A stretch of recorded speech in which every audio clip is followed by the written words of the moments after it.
tiny sliver of wealthy individuals and giant corporations hold the majority of this nation's wealth, while working families are struggling more and more just to make it day to day.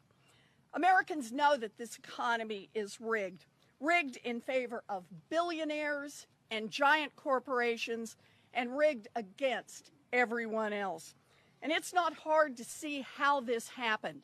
In industry after industry, a handful of corporations have seized power in this country. Since the 2000s, the number of major U.S. airlines has dropped from 9 to 4. The 4 giants left standing now have nearly 80% of all airline seats.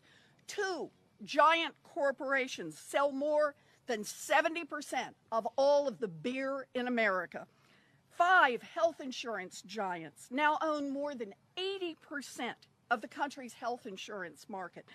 3 giant drugstore chains suck in 99% of all pharmacy revenues in this country.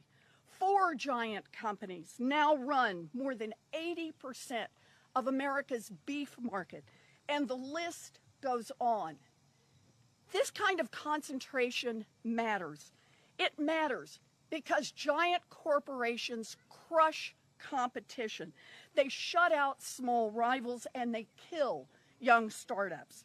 This matters because giant corporations jack up prices and cut corners on quality. This matters because giant corporations put the squeeze on wages. As profits have gone up, wages for American workers have gone down. And this matters because many giant corporations don't win in marketplaces because they're better. They win because they are big. And most of all, this matters because giant corporations can swing their weight around Washington, accumulating massive political power, the kind of power that can capture our government and rig the system even more in their favor. Corporate influence over our government has gotten worse under the Trump administration, far worse. President Trump has stacked his administration with a who's who of big-time lobbyists, Wall Street bankers, and corporate executives. Now, America has faced this problem before, more than a century ago, when railroads and steel mills and oil companies grew to monopoly size. Congress passed antitrust laws and broke up those powerful corporations, and competition flourished in this country. But for decades now, government has slacked off enforcement of those laws, and the result has been bigger and bigger corporations with more and more power.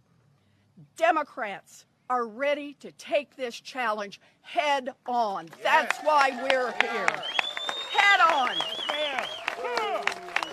And that starts with leveling the playing field to make the economy and our political system work for working families. That's why we're here. So today, let's be specific. Democrats propose new policies to bust monopolies and restore competition in our markets. We want stronger enforcement of antitrust laws. You bet we do. We want tougher rules against anti-competitive mergers, tougher rules to tackle the problem of control over data, tougher rules on post-merger review, and we want a consumer competition advocate to make sure that someone besides the giant corporations get heard in Washington. Yes.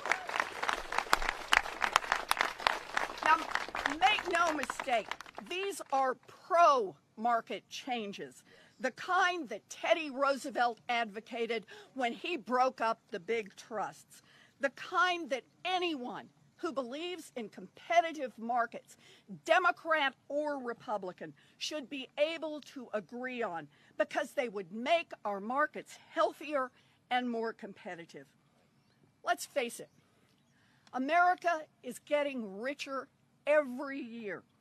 But for working families to get a share of that prosperity that they're creating, we need some serious enforcement of competition laws. This is one step that Democrats are offering to take back our government, and it's a darn good step. Thank you.